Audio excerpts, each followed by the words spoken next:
mga kapatid, magandang tanghali sa inyong lahat. Sinadya kong gamitin itong Toyota E86 ko po para po ma-demo ko sa inyo yung tungkol po doon sa maraming ikot ng manibela na tinalakay ko po doon sa Every Wagon nitong nakaraang araw na nag-vlog po ako. May mga nag-comments po kasi ron at sinasabing ako daw po ay walang kaalam-alam sa Every Wagon dahil nga po sinasabi ko raw na hindi safe yung Every Wagon. Kasi nga po tungkol doon sa maraming ikot ng manibela, ipapaliwanag ko po sa inyo na ang standard po na revolution ng ating steering wheel sa lahat ng uri ng sasakyan ay 2.5 to 3 ang pinaka-standard. Kasi nga po napakadelikado kapag po ang inyong manibela ay umiikot ng 6. Paano ko nasabing delikado yon? Ito po ang isang halimbawa. Yung mga car racers, no, yung pangarerang mga sasakyan din, meron bang pangarerang sasakyan na malaki ang manibela? Tulad na lamang nitong 86, palibhasa ito po ay sports car. Kung mapapansin nyo, mas maliit ang manibela nito kumpara doon sa mga standard na mga sedan. Kasi nga po, ang advantage ng maliit na manibela, habang nililitan mo yan, ay umiiksi yung ikot, parang ganon, kasi isang galaw mo lang talagang gumagalaw din yung gulo. Pero kapag malaki ang manibela mo, kung halimbawa nandito yung kamay mo, bago ka makagalaw, malaki talaga yung isang ikot. Kaya po yung mga car racers na gumagamit ng mga racing car, talagang nilalagay nilang manibela ay maliliit na manibela. Yung naglalaro ka nga lang sa mga arcades yung mga manibela na ginagamit doon sa mga car racing, no, yung mga laro na yon, maliliit yung manibela. At yung mga bumabiyahe ng jeepney, no, ang ginagawa nila, nililiitan nila yung manibela kasi yung mga banking na yan, yung mga bumabiyahe ng jeepney, pansinin nyo po, ganyan-ganyan sila, tapos babanking din yung kanilang mga sasakyan. At isa pa po, napaka-importante po na kapag sa mga ganitong mga zigzag, ito yung dinadaanan natin mga kapatid, kapag malaki or maraming ikot ang iyong manibela, dito na lang sa kurbada na to, kailangan mong pumihit ng malaki. Pero ako, ito lang ang pihit ko, tingnan nyo, yan, kurbada po yan, yan lang ang pihit ko. Pero kung maraming ikot ang manibela ko, sigurado yung pihit ko na parang nakaganyan lang ako, baka nakaganito na. Daming ikot yan. Tingnan mo, daming ikot. Sa, 2, 3. Baligon yung tali. Kasi kung mabagal ang kamay mo, babanggain mo to. Yun kurbada lang yun. Mapipilitan kang maggalaw-galaw ng kamay mo dahil hindi naman pwedeng nakaganon yung kamay mo. So, hindi po normal yun. Hindi talaga iyon yung standard na dapat na ikot ng manibela sa ating mga sasakyan. Ito, kakaliwa po ako dito, bibilangin natin kung ilang ikot po ang magagawa natin. Isang kalahati lang ang ikot. Pero doon sa Every Wagon na tinest drive namin ni Weng nung nakaraan, dito rin kami dumaan, yun nga lang papunta naman doon sa sa kabilang side. Talagang 3 ikot yatang mahigit yung nangyaring pihit sa manibela. Meron po kasing nag-comment na hindi daw po siya naniniwala or wala naman daw problema yung maraming ikot. Ang importante daw, alam nung nagmamaneho or kabisado nung nagmamaneho yung sasakyan. Hindi po. Hindi po yun safe. Kasi meron tayong binabatayan na standard para maging safe siya. Ito, liko na naman ako, zigzag na naman. Ganyan lang ang galaw ko. Pansinin yung manibela. Ganyan lang siya. Pero kung ito po ay yung katulad nung sa Every Wagon, malamang yung manibela, nakaganyan ako. Nakatodo. Tapos babalik ako sa linya, malayo na naman yung galaw ko. Ito, samantalang yan, ganun lamang po ang naging galaw. So yun po yung standard na manibela, yung revolution niya. No? Yung sa Every Wagon kasi na yun, talagang mali yung ginawa nilang conversion zone. Hindi nila inisip yung engineering specs. Hindi nila inisip kung ano ba talaga yung tama. Ibig sabihin, kapag wala ka doon sa standard na ikot, no, yung design talaga, mali talaga yung ginawa nila. Tulad nga sa mga ganitong paliko-liko, kung maraming ikot yon, na sinasabi ko pa kanina, malaki din yung galaw mo. Naku, mapapagod ka. Kung pupunta ka sa mga bulubunduking lugar, mapapagod ka kapag gano'n ang design ng iyong manibela. Yung mga Mini Cooper na luma, yung meron din ako noon, hindi ko pa nga lang naayos, doon iba-body repair din. Naku, yun ang mas maliit ang ikot kasi liit na manibela noon. No? Kaunti lang ang ikot noon. At saka yun ay rack and pinion na rin yun. Pero manual yun, hindi siya power steering. Maliit lang ang ikot nung. Panoorin nyo yung The Italian Job na movie. No? Panoorin nyo kung paano nila minamaniobra yung mga Mini Cooper po na yon. Yung Rover na Mini Cooper. Talagang kapag ginanon nilang ng konti, nandito na sa kabila. Kapag ipinitito ng konti, nandito na sa kabila. Iyon yung advantage noon. Kasi kapag hindi ganon, napakadelikado kung biglaan talaga. Mayroong tumawid or mayroong nawala sa linya na kasalubong mo, mahihirapan ka na iiwas ang iyong sasakyan at posible talagang mabangga ka. So sa mga gustong bumili ng mga ganyan, mga every wagon, mga minivans, ito ang una nyong tignan. Kung tama naman ang kanilang conversions na nilagyan nila ng local na rack and pinion, yung gamit dito sa Pilipinas, okay yon. No? Okay yon, walang problema. Pero kapag merong conversion na nilagyan ng mga transfer case, katulad ng pinakita ko sa inyo, mali po yon, delikado po yon. Hanggat maaari, papalitan nyo yung steering system noon para po hindi kayo malagay sa kapahamakan sa pagmamaneho po ng inyong sasakyan. So, tulad nitong 86, tignan nyo, ang liit lang na manibela niya. Ayan, pansinin nyo po mga kapatid.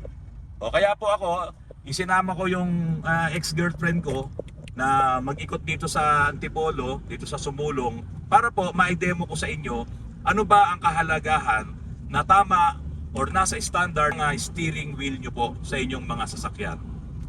Mga kapatid, magandang gabi sa inyong lahat. Eto, narito na ako sa bahay. Dito ko na itutuloy yung vlog ko. Kanina po, dala-dala ko yung Toyota 86.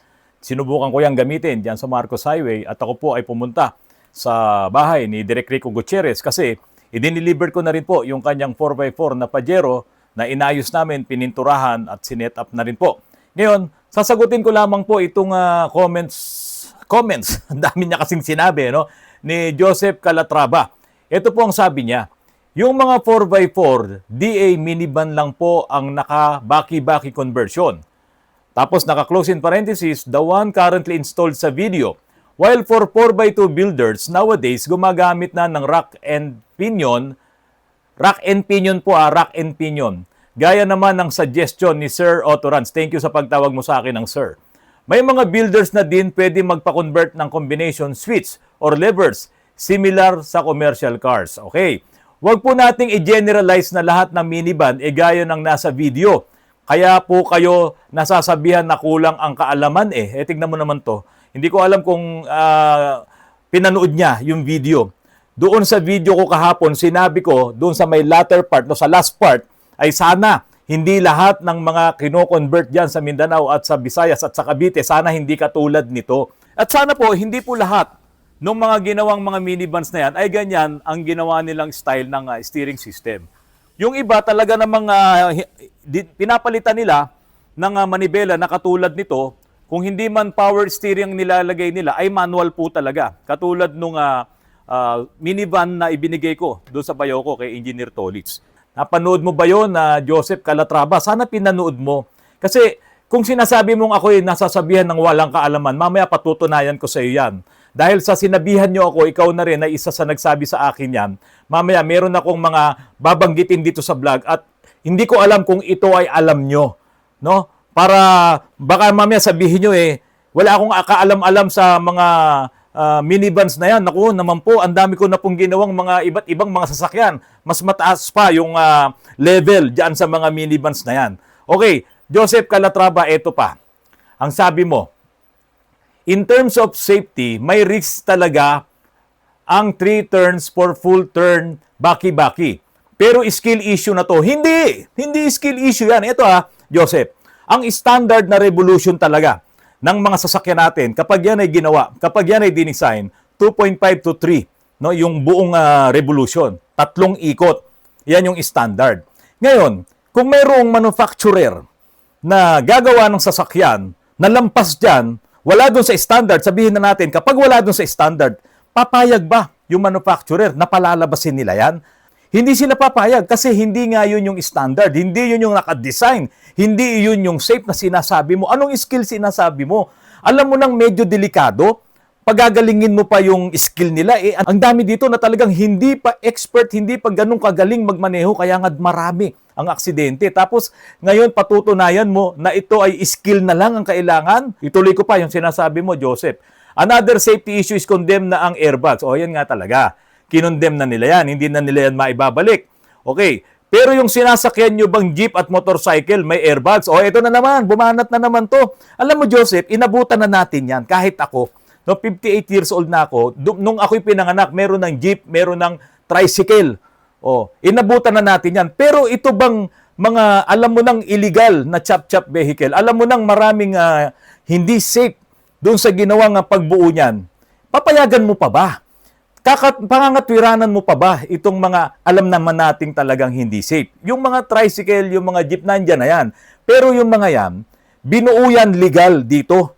Kasi nakakapag-assemble talaga dito, nakakabili ng mga surplus parts, nakakabili ng mga materyales, at iyan ay talagang legal, nasa batas na nakakapag-assemble dito ng mga jeep na pampasada, jeep na owner, mga tricycle. Pero itong mga minivans na to, illegal to. Illegal. Bawal talaga to at yan mamaya ang babasahin ko sa iyo, Joseph Calatrava. Sana doon tayo sa tama.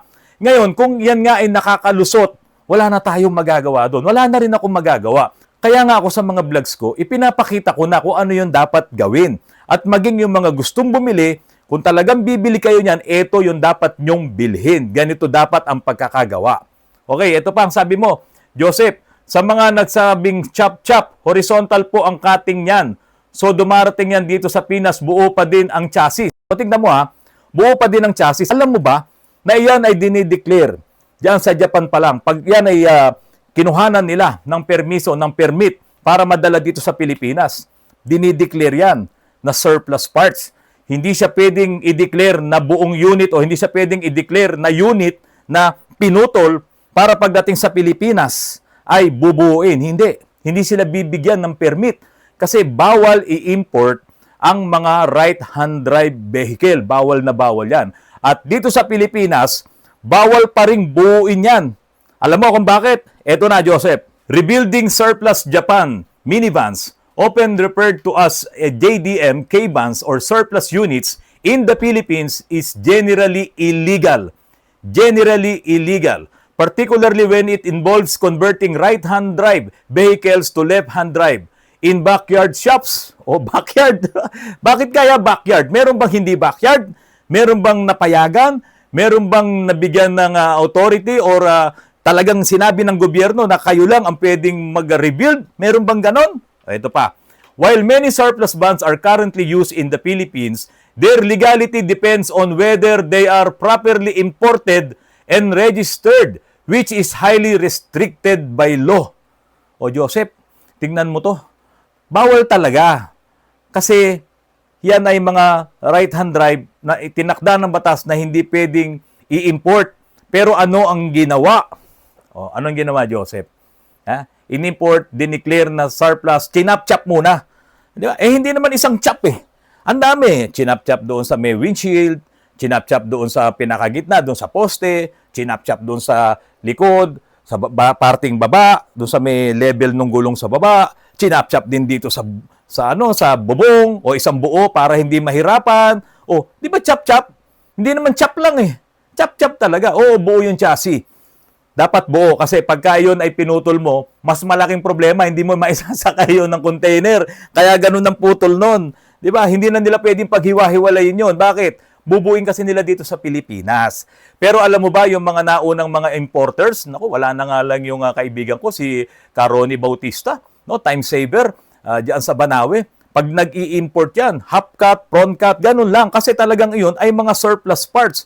No? Merong nose cut na mga ganyan. Kasi hindi naman nila binubuong unit. Pero ito hindi. Binibili nila doon sa yarda sa Japan, buo-buo yan, tapos doon na tinachap-chap, meron na silang binabayaran doon. Yung mga Hapon mismo, sila yung gumagawa ng parang para machap-chap yun, tapos sinasakay na lang sa container. Para maging surplus parts, hindi para buuin, Joseph. Okay, ito pa, Joseph, babasahin ko na yung mga key legal issues, nitong mga K-Vans na to. Kasi sabi nyo, kaya ako nasasabihan na walang alam. Ngayon, ayoko nang pag-usapan yung wala akong alam doon sa wala ng airbag. Sabi mo nga, kundi mga airbag. Ayoko na rin pag-usapan yung sinasabi mong yun ngang 3 ikot, huwag natin pag-usapan yan. Ayoko na rin pag-usapan na yung signal ay nandito sa kanan at yung wiper ay nandito sa kaliwa. Tapos yung switch ng headlight nandito sa kanan kasi yan standard na right hand yan. Ngayon, sa mga right hand kasi, yung side mirror mo talagang nakadedicate yun doon sa driver. Kaya yung mga right hand na yan na binili mo, na kinonvert na dito, kapag nandito na sa left, iba talaga yung yung alignment, no, yung settings ng side mirror dito sa driver side, sa left side. Nahihirapan yung marami nagko-convert yan. Samantalang dito sa kabila ay kaunti lang ang galaw. Gawa nga nung yun ay nakadesign sana dito sa driver nung yun ay naka-right hand pa. So, iyan yung mga dapat yung titignan. Saka yung mga kinakalawang na dugtungan, wag na natin pag-usapan yan. Mahahaba kasi. Tapos yung ginawa ko nga doon dito sa minivans na to, na stack up ang mga preno, inayos natin yung kanyang differential, ginawa natin yung pangilalim, tapos yung all-wheel drive niya, inayos din natin. Tapos yung kanyang fuel pump, no? Nilagyan ng maling fuel pump, na doble yung kanyang fuel pressure regulator, kaya naglolo ko. So, huwag na natin pag-usapan yan, pati yung transmission. Kasi sabi nyo, hindi ko alam eh. Ito na lang ang pag-usapan natin. Ito, sabi niya, key legal issues. Import ban. Executive Order 156 as amended by 877A bans the importation of used vehicles into the Philippines with very limited exceptions. Most surplus minivans are imported as parts or chop-chop and rebuilt, which is illegal, Joseph. Illegal, ha? Okay, ano ba yung kasunod? Right-hand drive van RA 8506, it is illegal to register or operate any vehicle with a right-hand steering wheel on Philippine roads. Newly imported rebuilt units. If you are trying to register a newly acquired, illegally rebuilt surplus van, you will likely face denial of registration by LTO. O meron palang ganito? Denial. Bakit dumadami? Joseph, bakit dumadami yung narirehistro? Chop-chop vehicles. Vehicles assembled from disparate imported parts are often considered unsafe and illegal to register. Joseph, unsafe. Ito sabi. Di ba? And illegal to register. Ngayon, kung sasabihin yung wala akong alam, merong isa dito, ang dami niya, ang haba talaga nung komento niya. Dahil kaya daw ako sinabihan, na kaya daw ako china-challenge, sinahamon nung isang nambabas sa akin, ay dahil wala nga daw akong kaalam-alam. Hindi na natin dapat pagtalunan pa yung nalalaman dito sa sa minivans. Kaya nga ako, yung vlog ko, ito tinuturo na lang natin kung ano yung dapat gawin. Kasi marami na pong nakabili. So dapat yung mga nakabili, maging safe na lang yung kanilang ginagamit na van. Yung minivan na yan. Ayoko nang pumatol dun sa mga hamon na hamon ng ganyan. Kasi para tayong mga bata, tayo mekaniko. Marami nagtatanong sa atin, Autorans, tama ba yung ganito? Ano ba yung dapat kong gawin para hindi masira yung sasakyan? Ano bang mga preventive maintenance para lalong tumagal ang buhay ng sasakyan? Tapos hahamunin ka, akit ka sa Baguio, punong-puno ng ilang kabang bigas. Yung sasakyan, 660cc lang yun. Alam mong hindi kaya. Di ba? Kumbaga sa bata, alam mong hindi kaya nung bata, papagurin mo. No? Child abuse yun. Di ba? Kawawa. Alam mong mahihirapan, alam mong ikamamatay nung bata, papagurin mo, pahihirapan mo, child abuse yun. Abuse din yun dun sa sasakyan. Hindi ka mekaniko pagka ganun ang ginawa mo, kaya hindi po tayo papatol dyan. Ito pa po, summary of requirements for legal use. To be legal, a rebuilt surplus vehicle must be processed through an LTO-accredited rebuilder, pass a stringent safety inspection, and have correct documentation, which is rarely achieved for small imported K-vans. Mahirap talaga. No? Hindi mo halos talaga makukuha itong mga legal documents na to pagka K-vans ang pinag-usapan. Pero bakit maraming narirehistro?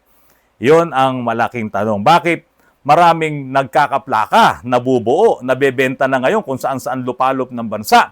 Ayoko nang patulan yon. Ayoko nang magbigay ng detalye doon. Basta ito na lang ang gagawin ni Autorans. Magbibigay pa tayo, magpapakita tayo ng maraming mga vlogs tungkol dito kung paano yan magiging safe. So, doon sa mga builders ng mga K-vans na yan, huwag kayong magalit sa akin. Ang importante dito, yung mga ginagawa nyo, gawin yung safe. Dahil marami na kayong nabuo, naplakahan na, may mga papeles na, may mga documents na. Kung habulin man yan ng Bureau of Customs, kung habulin man yan ng LTO, yun na lang ang aabangan nating susunod na kabanata.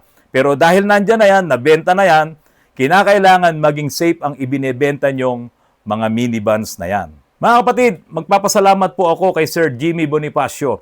Sabi po niya, kudos Sir Rans, your ingenuity and unselfishness to share is greatly appreciated. Sana ma-appreciate din ng mga kabayan natin, lalo na yung mga bashers. God bless and more power. Fun fact, isa kayo sa top search na nire-recommend ng ChatGPT, Gemini, Copilot, at Kimi AI Assisted. Nako, maraming salamat po. Dahil po yan sa maraming mga subscribers na nagtitiwala po kay Autorans. At ako po, kapag hindi nakapag-vlog sa isang araw, malungkot po ang aking buhay. Nakasanayan ko na po, nakasama kayo sa araw-araw ng aking mga pagbablog. Yung mga bashers, pasensya na kayo, talagang ganito lang ang buhay ng isang vlogger. Kung may natatamaan, pasensya. Ngayon, marami rin naman din po talagang natutulungan ang mga vlogs po ni Autorans. Maraming salamat po sa patuloy na panonood nyo ng aking mga vlogs. Huwag po sana kayong magsasawa. Salamat po sa inyo. Magandang gabi po sa inyong lahat.